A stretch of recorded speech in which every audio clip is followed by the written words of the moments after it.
पहला काम जाति जनगणना। जाति जनगणना में सबको पता लग जाएगा कि आबादी किसकी कितनी है। जाति जनगणना में हम यह भी पता लगाएंगे दलित कितने, आदिवासी कितने, पिछड़े कितने। मैं कहता हूं जो करेगा जात की बात उसको कसके मारूंगा लात। गजब बेइज्जती। जय श्री राम सभी सनातनी भाइयों को। तो स्वागत है आपका एक नई वीडियो में। दोस्तों कमेंट्स बॉक्स में जय श्री राम का नारा लगाकर चैनल को सब्सक्राइब जरूर कर दें। तो चलिए वीडियो शुरू करते हैं। जन्नत के अंदर हूर को जो कपड़े पहनाए जाएंगे उनकी तादाद 70,000 कपड़े पहनने के बाद भी उन औरतों, उन हूरों के पैरों की पिंडली की हड्डी और उस हड्डी के अंदर जो मग़ज़ जो गूदा होता है वो गूदा भी बाहर से नजर आएगा।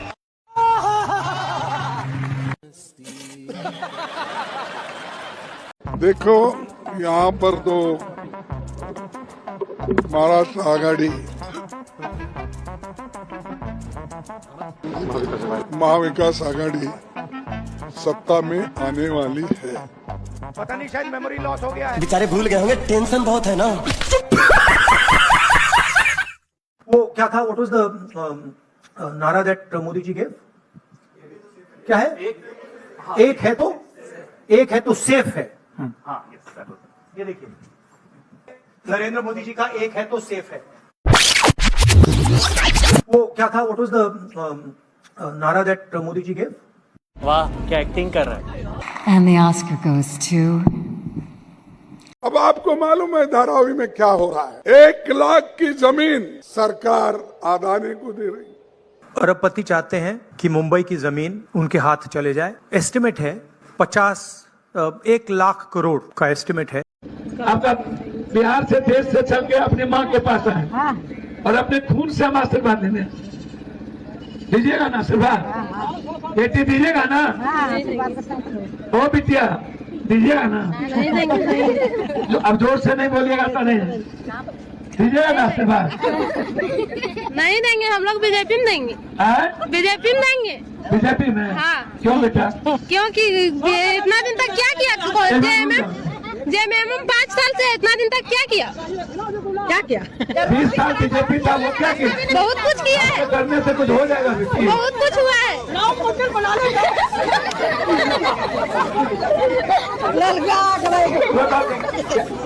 हम तो आशीर्वाद लेने आए बेटा। परसों एक बार बोल के देखिए ना रोड में किस तरह लगता है। तो बेटा किसी नवजात शिशु को जन्म लेते ही 30 सिगरेट पीने जैसे विष को फेफड़ों में भरना पड़े तो उत्तरदायी कौन है? केवल स्कूल, ऑफिस या बाजार आने जाने में आपके जीवन के कुछ घंटे प्रतिदिन कम हो रहे हो तो उत्तरदायित्व किसका है? आप टैक्स भरते हैं जो पहले से अधिक हो, पर आपको दीपावली के पटाखों का कारण बताकर दिवाली के 2 महीने बाद तक हर एक दिन धुआं श्वास में लेना पड़े तो दंड का अधिकारी कौन है? यदि देश का पर्यावरण मंत्री कुछ भी करता ना दिखे, यदि राजधानी की मुख्यमंत्री झूठे आंकड़े देकर प्रेस कॉन्फ्रेंस करती रहे, यदि पराली जलाने वाले किसान सैटेलाइट को धोखा देने के लिए 4 बजे के बाद जलाने लगे तो आम जनता क्या करे? यदि सुप्रीम कोर्ट कुछ भी उचित और आवश्यक करने की जगह दीपावली के पटाखों पर प्रतिबंध लगाकर तात्कालिक समाधान पर केंद्रित रहे तो सामान्य नागरिक कहां जाए? सत्य यह है कि कोई भी इस विषय पर गंभीर नहीं है। सत्य यह है कि किसान, ट्रांसपोर्टेशन और कंस्ट्रक्शन के कारण 90 से अधिक प्रतिशत प्रदूषण हो रहा है, लेकिन तीनों ही लॉबी को कोई भी पार्टी कुछ भी नहीं कर सकती। यही कारण है कि यह चुनाव का विषय होता ही नहीं। यमुना की याद केवल छठ के समय की झांक दिखाने में आती है। होना यह चाहिए कि प्रधानमंत्री से लेकर मंत्रिमंडल के हर नेता और सारे सांसद, पूरी दिल्ली के सारे विधायक और मुख्यमंत्री, सुप्रीम कोर्ट के सारे जज आदि को दिल्ली की धुंध भरी दोपहरी में बिना मास्क के हर दिन 5-5 घंटे हाथ पांव बांधकर छोड़ देना चाहिए। ये सब के सब निकम्मे हैं जिनके अपने घर पेड़ों से घिरे हुए एयर प्यूरिफायर से भरे हुए हैं, जिन्हें हमारे बच्चों के स्वस्थ फेफड़ों में इनके निकम्मेपन से जन्मी काली हवा जाने से कोई फर्क नहीं पड़ता। Make them accountable. पूछिए इनसे टैग करके कि ये सब है कहां। एक है तो सेफ है।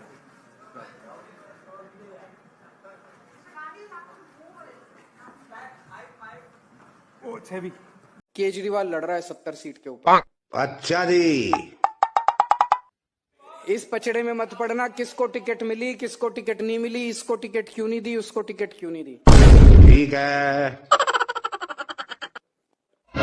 मेरे चेहरे की तरफ देखना। भाई बात सुन लो केजरीवाल साहब, यदि मैं आपके चेहरे की ओर न देखूं ना तो फिर तो आप चाहे मेरे को भी टिकट दे दो खुद विधानसभा की, मैं अपने आप को भी वोट ना दूं। अब की बार केजरीवाल दिल्ली से बाहर जलेबी खाक है। एक तरफ कटरीना कैफ है जो हिंदू लड़के विक्की कौशल से शादी करने के बाद कैसी मोटी भद्दी बेडोल काली हो गई है, चेहरे का नूर चला गया है, शरीर पर कोई श्रृंगार नहीं है, माथे पर ब्राह्मणिकल पैट्रियार्की की गुलामी का 1.5 फुट लंबा घूंघट टांग रखा है। दूसरी तरफ स्वरा भास्कर मुस्लिम लड़के फहाद अहमद से निकाह करके इस्लामिक मजहब की स्वतंत्रता का आनंद ले रही है। चेहरे पर कैसा नूर टपक रहा है, कितना सोना श्रृंगार कर रखा है, माथे पर ब्राह्मणिकल पैट्रियार्की की गुलामी का पल्लू भी नहीं है, काया ऐसी छरहरी हो गई है कि मानो 72 हुरे एक में ही समा गई है। आपको स्वरा फहाद अहमद का ये बदला हुआ रूप कैसा लगा कमेंट करके जरूर बताइएगा। वीडियो को शेयर जरूर करें ताकि आपकी तारीफ स्वरा फहाद अहमद तक जरूर पहुंच जाए।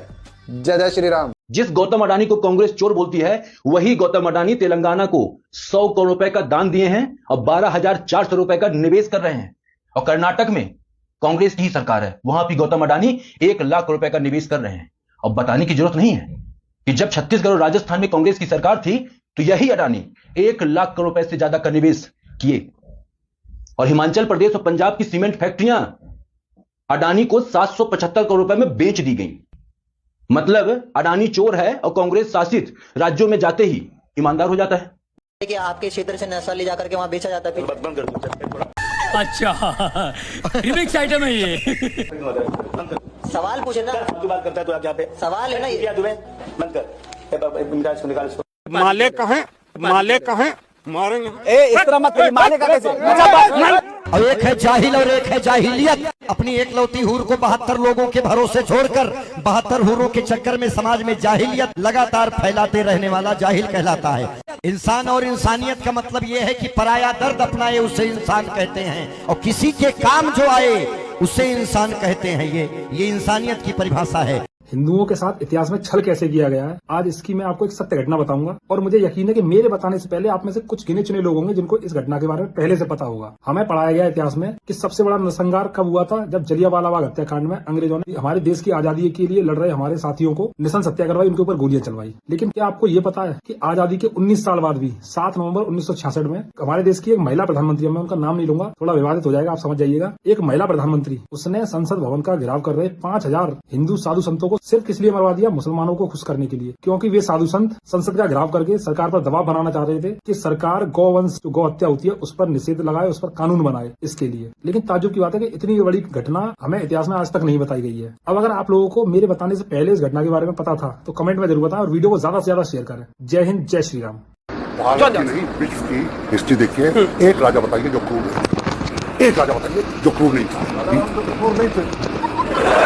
छत्रपति शिवाजी महाराज, महाराणा प्रताप, प्रभु श्री राम। भारत देश का कोई भी राजा क्रूर नहीं था। राजा कभी क्रूर होता ही नहीं है। शासक क्रूर होते हैं, लुटेरे क्रूर होते हैं, जैसे कि मुगल। लेकिन हमारे देश की हिस्ट्री की किताबों में इन्हें सबसे ज्यादा ग्लोरीफाई किया है। मुगल ऐसे थे, मुगल वैसे थे, मुगलों ने ये किया, मुगलों ने वो किया। बचपन में मैंने याद कर लिया था बाबर का बेटा हुमायूं, हुमायूं का अकबर, अकबर का जहांगीर, जहांगीर का शाहजहां। मेरे टीचर ने मुझसे रटवाया था, पर मेरे टीचर ने कभी भी मुझसे शिवाजी महाराज के बारे में नहीं रटवाया, क्योंकि हमारी किताबों में हमारे महान राजाओं के बारे में उतनी चीजें है ही नहीं जितनी होनी चाहिए। तो बचपन में लगता था हमारा इतिहास सिर्फ मुगल ही है। हमारी हिस्ट्री की किताब में कभी चोल राजवंश के बारे में है, जबकि उन्होंने Thailand, Indonesia, Malaysia, Cambodia, Vietnam, Singapore तक अपना राज्य फैलाया था, हिंदुइज्म फैलाया था, वो भी बिना किसी क्रूरता के। जैसे राजा और राजवंश थे हमारे भारत में, लेकिन हमें पढ़ाया जाता है मुगलों के बारे में। इटी पिटी पार्टी, औरंगजेब बेरी नाची, ये गानियां थी। उतने बच्चे थे, एक ने दूसरे को मारा, चौथे ने तीसरे को मारा और बन गया राजा। ये सीखा नहीं मुगलों से। और लोग पूछते क्या किया कांग्रेस ने, इतनी क्यों चिढ़ती हो कांग्रेस से? ये किया कांग्रेस ने, भारत के इतिहास और भविष्य की लंका लगा दी। सेकुलरिज्म का गुणगान किया, मुगलों की चाटुकारिता की।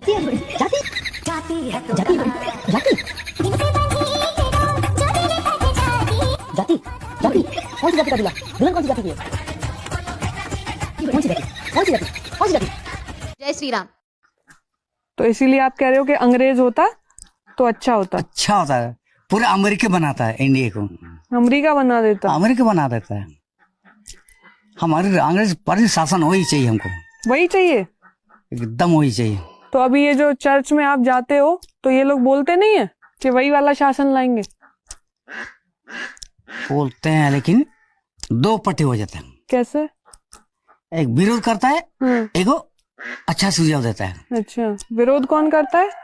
दुश्मनी लोग, जैसे जर्मन वाले या ये रोमन वाले? ना, ये मिशन लोग सब ठीक है, मिशन वाले सब ठीक है, क्रिश्चियन सब ठीक है। अच्छा, नॉन क्रिश्चियन विरोध करता है। सीएम जनता ने नहीं बनाया, एक बात बता दें। और किसने बनाया है? ईवीएम से पूछो ना किसने बनाया है, वहाँ और क्या। इनकी सरकार बन जाए तो ईवीएम सही है, और यदि सरकार ना बन दे तो ईवीएम गलत है, ठीक है ना। दूसरी बात, ईवीएम में हर आदमी, मान लीजिए ईवीएम से सारे चुनाव हो रहे हैं, इंडिया में सारे ईवीएम से चुनाव हो रहे हैं। मान लीजिए कलकत्ता के अंदर सरकार बन गई, ईवीएम सही है, कलकत्ता के अंदर गिर गई तो ईवीएम गलत है, ठीक है, तो बढ़िया है, ठीक है ना। तो 93 सीटें पा गए लोकसभा में, तो बढ़िया, बिल्कुल सही कह रहे हैं आप, की आदत है रोने की और रोते रहेंगे सर। और दूसरी बात, सारी चीजें वो हिंदुत्व पर डाल देते हैं, सारे कोई भी चीज घूम फिर करके हिंदुत्व पर आ जाती है बात, ठीक है ना। हाँ, ये सच है कि मैं एक हिंदू परिवार में पैदा हुई थी, और हाँ ये भी सच है कि मैंने एक मुसलमान लड़के से शादी करी है। एक और सच बताना चाहती हूँ कि हुजूर पाक सल्लल्लाहु अलैहि वसल्लम के लिए इज्जत मन में होने के लिए आप किस जात में पैदा होते हो ये जरूरी नहीं होता है।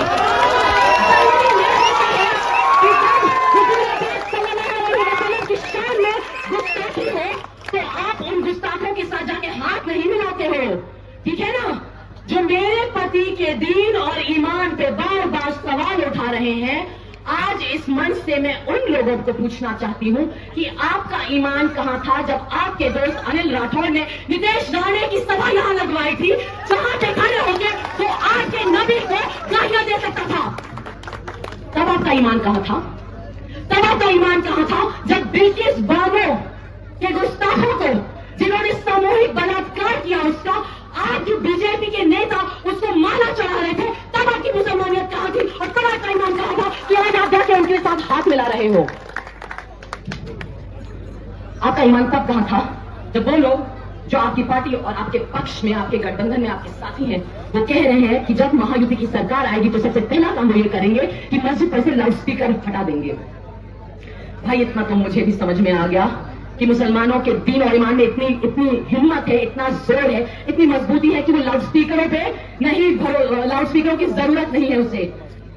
नमाज पढ़ने के लिए जो अजान होती है वो आप सबके दिलों तक पहुंचती है, वो हमारे दिलों तक भी पहुंच जाती है।